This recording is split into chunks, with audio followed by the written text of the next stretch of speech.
what I find out in the last couple of years, especially after COVID, most people today are struggling mentally. There's a test by Positive Intelligence that tests how your mind works with you and against you, positive versus negative.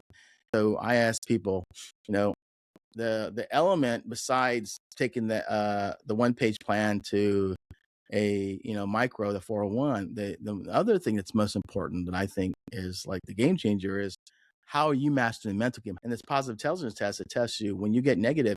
There are like 9 saboteurs that sabotage you for success in business and life.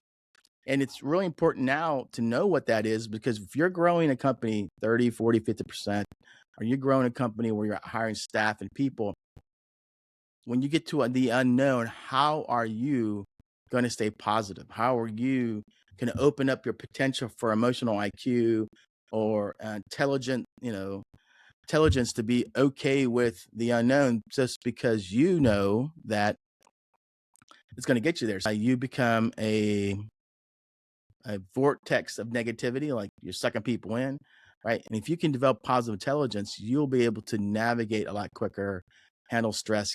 What's most important, give yourself space. Because a lot of times where people struggle is they're busy, busy, busy, going from one meeting to the other one meeting, and there's no space, right? And I look at it, if I look at 2026, man, there's some great opportunities. You got to be positive intelligent. Now, people say, well, I can avoid them. I'm saying, yeah, not really. I mean, because eventually what happens is, if you imagine yourself in a room with negative people and you're the only positive, or number two, you walk out and you say, I don't want to be in this room. Well, but if there's great opportunity in there, you got to know how to stay positive and navigate through that. And that's important.